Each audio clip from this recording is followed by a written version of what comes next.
welcome to my YouTube channel, Julie McNeil Crafts. So we're still on the build up to World Card Making Day, and I thought today I would make a mixed media style card. So I've got a larger card today, and I'm just going to pull some bits and pieces. As I was trying to work out what on earth I was going to do, I found this on my desk. So this is the leftover tissue paper and things that I made. You know when you're using your sprays and stuff, and then you protect it, sometimes protect my work with tissue paper. That is what this is. And then I did some stamping over it, and I did that for my mixed media buttons beauty make. And so this was sort of just sat on my desk, and I thought, oh, that's kind of mixed media-ish. Let's just stick that on. So that's all I know that I'm doing. After that, I have no idea, but I do feel like I want to go full blown. Now that I've done that, let's just rip it. Trouble is, because of the sorts of mediums that I've got on here, it's proving difficult to rip, which is why I started cutting it. Who knows what's happened on the other side. Interesting. Oh, yeah, it is interesting. That's fine. We'll just patch it up. So I'm not worried that all of this is sort of flapping about all over the place at the minute, because we'll sort that as we put various layers on. So I'm going to patch that in because I quite liked having a coloured edge. So I'm going to take some of this. So the beauty of doing stuff like this is that it's leftovers. It's what you sort of use to protect your desk, so it's not going to waste. We're still using all those pretty sprays and bits and pieces. And it's also the equivalent of sort of making like your own rice papers, and the patterned rice papers can be a little bit expensive. But this is a way of sort of doing that and getting that effect in a nice, cheap and cheerful way. So as I said, I don't really know what I'm going to do. I thought we'd just put this on, and then I'm going to get a stencil out and possibly put some texture paste and things through it. Try to see if those bits. And I'm sure we'll still keep using these bits on many different projects because that's what I'm like. But as I said, other than sticking this to the card, I have no idea what we're doing. But we went for some very clean and simple style makes in yesterday's video because we were using the topper kit. I will do some sort of more elaborate makes using that topper kit as well at some point, just to show the different things that you can do with it. But I just wanted to have a complete contrast to yesterday's video. Today we're going to go more is more is more is more is more. We're going to layer it all up and just find out what occurs. I'm sure some sort of wonderfulness. So I'm just slapping this down because I will be leaving in 10 minutes to go and pick my daughter up from school. So I've got 10 minutes, but to be honest, I'm doing quite well. I have filmed 2 videos so far today. I'm not sure how much I'll get done in the evening because it is a Monday, and on Monday night I do a live on my Facebook page every Monday. So how much more filming gets done, I don't know. We will find out. I don't want that bit. Right, so I think that's all good. I think what I'm going to do now is grab a stencil and get some texture paste on there. I've got my Pretty Gets Gritty white texture paste. This is my favourite texture paste. Actually dries fairly quickly, and it also is a really nice opaque white. I'm using my Rose Trellis stencil. I love this. It's got the roses, which is soft and pretty, and then the contrast of the geometrics, which just makes me smile. I love it. So I'm going to put a bit of that there. As I said, I have no idea how all of this is going to... Oh, it's lifting the tissue paper up a little bit, but that's fine. There we go. Ooh, that looks good. That looks so good. I love it. Right, let's put a tiny bit over here. And then we'll put a bit at the top, and then I will go and give these a wash, because with your stencils, if you're using the likes of texture paste and things through them, you do wash them. It's one sure way to break a stencil. I mean, these are pretty good stencils. The stencils that I have produced are amazing quality. They're 350 micron mylar. The reason I choose that is because you can emboss with them, but you also get a really good profile when doing mixed media things like that, and to me that's really important. but because they're so thick, they're very difficult to break. But you leave texture paste on them, you're going to struggle, especially this one because it's got quite fine detail in parts of it. So I'm just going to put another little bit up here because we have to do things in threes. It is essential to life. So I'm going to put another bit here, and then as I said, we're going to leave that to dry. Don't know when we'll pick this up. Most likely either late this evening or tomorrow sometime. It'll depend how my evening goes. I'm going to have to wrestle with my daughter to do her homework because she normally gets her homework book back on a Friday, so we get half of it done over the weekend, but she was supposedly not well on Friday. Case of scabieitis, I think, and I kind of knew it, but I could not get her. Oh boy, she was not for going. We had tears and all sorts going on, so I let her stay off, but she had to stay in her bed all day with no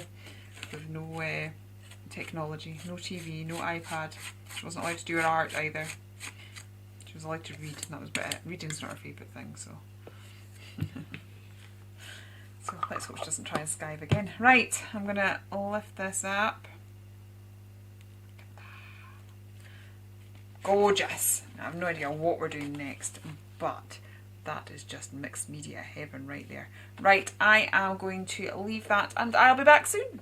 So this is all lovely and dry now. The texture piece is nice and dry. It's still a bunch of randomness. What I'm just going to do is I'm just going to give it a coat of clear gesso, just in that I will most likely add some sort of colour medium at some point. And tissue paper doesn't tend to like water too much, so it's liable to disintegrate and not take the colour. And also because we're working on multiple surfaces, so what gesso does is it's like a primer.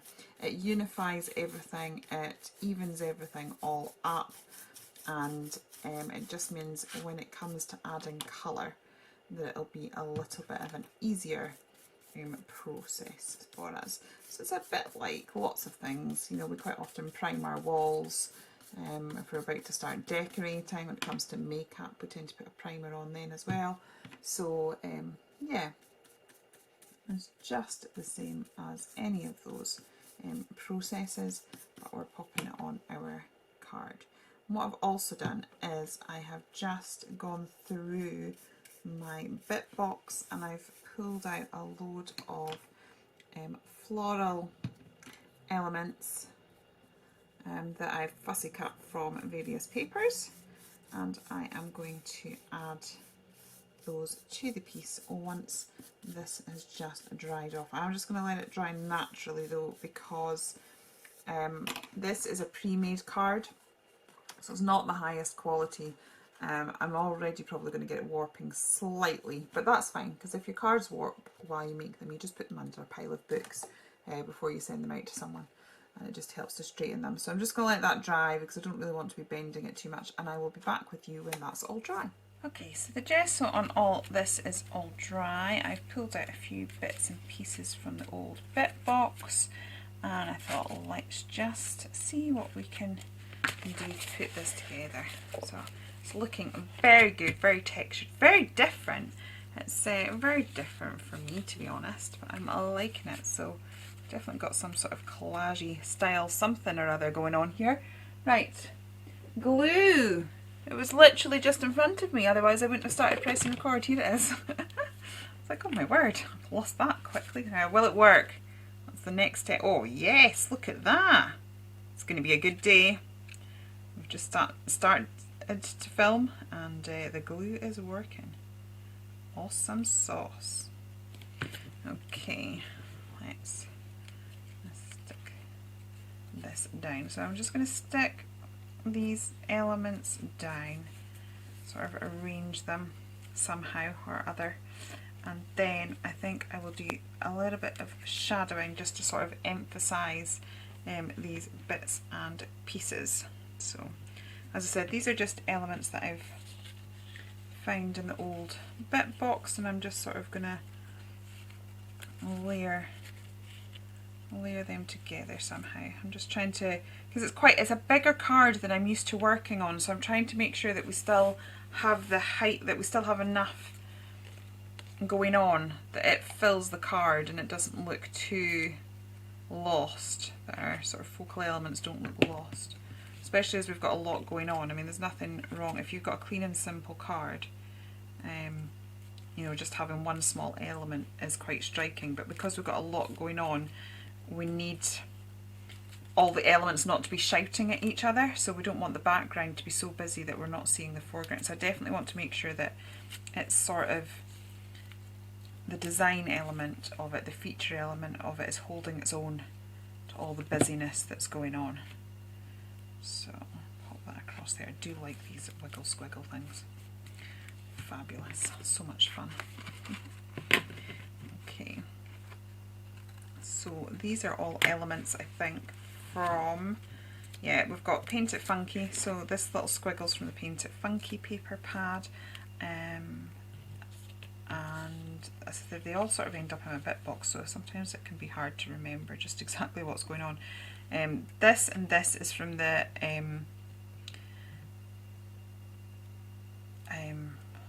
Blooming Bell. Sorry, that's because I'm trying to refer to something here. There we go. Sorry, my brain wasn't working. Yeah. So yeah, these flowers are from the Blooming Bright. So Blooming Bright, all of those flowers are from.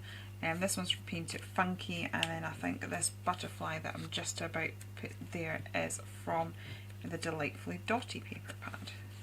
We'll get there eventually.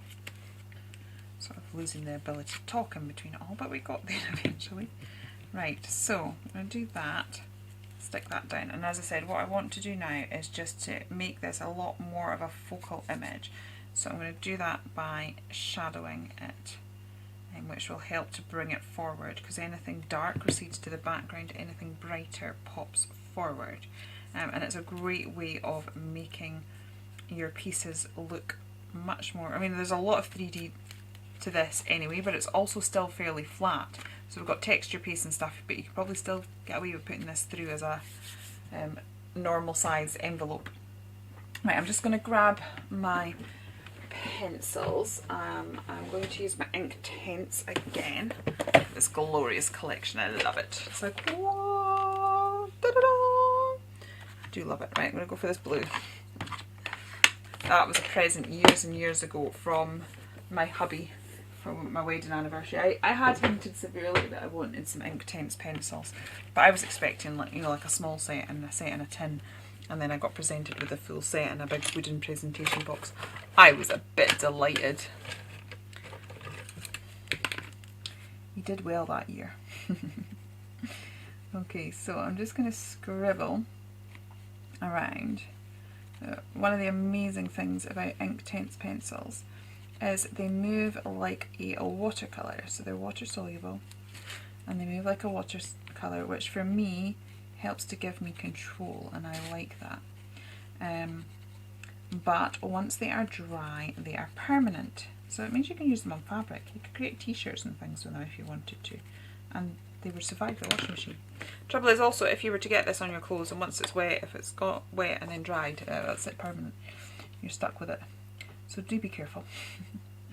I'm just adding a little bit of water. Now I have to be aware that I am working on tissue paper, so I'm going to have to go canny, you know. It's only going to take so much abuse, but that is why we put a layer of gesso on there as well, so there is a layer of protection, so it's not completely disintegrating. It's actually surviving pretty good. But as I said, what I'm trying to do here is just to create a bit of definition where we've got the feature elements going on. I'm just going to grab my rag. Yeah, so once, as I said, once this is dry, it's permanent, which means we can build up the layers and develop the intensity of the colour, which is a bit awesome.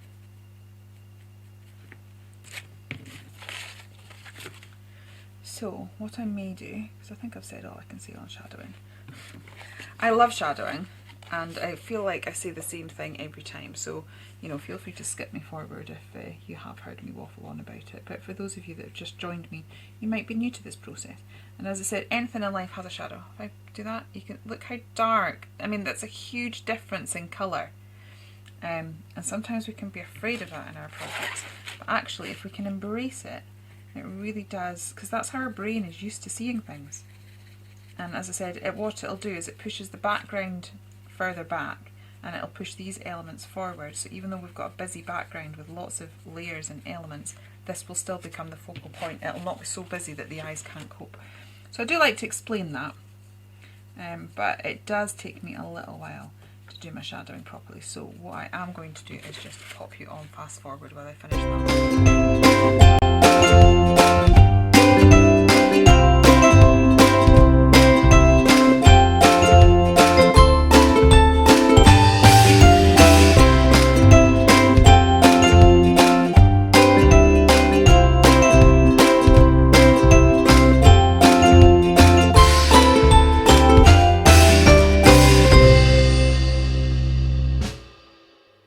So this is all dried now. I have to say I'm not loving how this bit at the bottom is looking. Yeah, I don't know what it is about it. I'm just not happy. So what I am going to do is just pop it in my trimmer. Maybe not the best trimmer for this. Should have probably got my other one. And I'm just going to trim that a little bit off. I just think I should use my other one. It's going through quite a few mediums here, so that's fine. It's fine. I can live with that. Get that bit bigger. Okay. I said that's going through various mediums and what do you call it? Texture paste and stuff like that. So the trimmer's just not overly happy with it, but it's fine because it's given us a straight line. And now all I'm going to do is come in with my scissors and fix that last little bit. Or back again with my cutter pill. It's a much heavier duty one and it's going to slice through that much easier. There we go. See, I've got a perfectly straight edge. The other one that I was using is a cheap one from Lidl's. So yeah, so I'm happier with that. I just think it looks, I don't know, there was too much blue at the bottom. There's a wee bit there that bothers me, but by the time we get the black pen round that, that will be just grand. Right, I'm going to take my, currently like messed up my seat now with all my trimmers. Right, so let's get the black pen. We'll do that bit next. I think we're on the home straight with this, which is just wonderful. Right, so as I said, that bit there, but by the time I get some black in, we're going to cover that right up.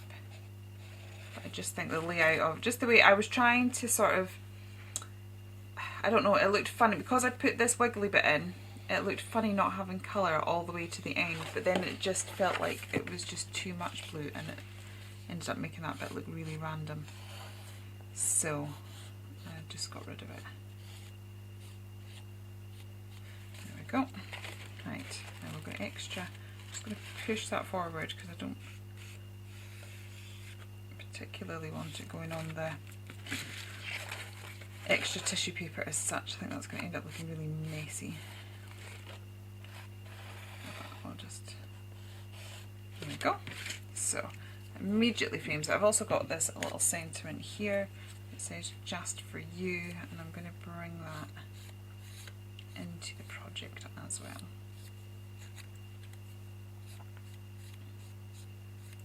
And then probably just a little bit of doodling and some white splashes and we'll be good to go. So this is very highly mixed media. We've got loads of stuff on. We've got texture paste and all sorts, but it's also quite flat. Like if I put it that way, there's not a huge amount of dimension to it. So with regard to it going through the post, it's not going to be an issue at all, which is fab. Right, let's get that stuck down. Just try and work out where. Yeah, I'll just tuck it there behind that leaf. Looks a bit more part of it now.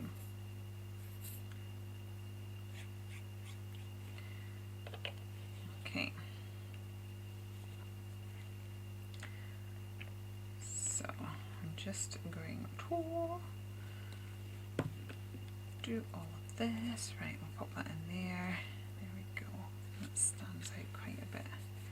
It's got the centre that stands out. So let's grab, I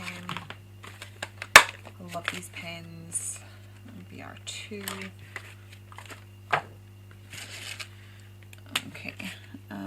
just going to do a sort of doodly border. I'm sort of going for a faux stitch. Again, I'm just, oh, we might get it over here. Let's see. There we go. This pen literally writes over everything. I've just gone over tissue paper. Now I'm going over texture paste. It's just incredible. Love it. And what was fab about this tissue paper is that we put that down to protect our desk. So it's a great way of, as I said, protecting our desk, but also then at the same time creating a craft product for us to use at a later date. Okay.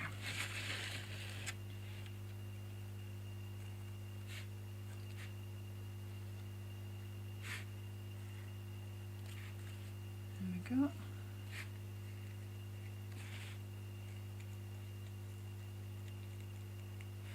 So I've got those. I'm going to put a few zigzags on some of them. What I quite like to do is sort of do a zigzag and then put a little point at each of the tips of the zigzag, and that almost makes it look kind of stitched. One of my first ever stamp sets that I made had that sort of effect. It's in one of the, because I used to do it all the time. Now dangles has become my main thing, but this was my main thing before that. I go through various stages of main things. Oh, I'm going to just do the same here. Let's just make this look stitched on. So I'm going to follow the same bit here, and then what I'll do is I'll do the zigzag there. And again, just makes it look, by just popping a little dot each of the points, it makes it look stitched. Okay, so let's just grab a little bit of paper to put over that. And I have my d.i.y Weekly gloss spray on my desk from another make that I was doing. It's all got like really congealed at the bottom there, which is not great. And I'm just going to add some white splashes. Oops. All over, like so. And I think once I have done that, I will call that done. So let's take this off here. Try and clear the desk so that we can focus on a cold cup of tea. Been crafting all day. Well, actually I've been doing a bit of crafting and a bit of schoolwork, and so while I was waiting for that to dry I was doing a little bit of my course. Right, there we go. So this is a mixed media card. So yesterday we had basics, just using a topper kit. Today we've gone a bit more mixed media, and tomorrow I have some more card making ideas for you then, so I hope you will join me. If you have enjoyed it here, please do consider liking and subscribing, and I will be back with some more crafty goodness very, very soon. Okay, take care then, and goodbye.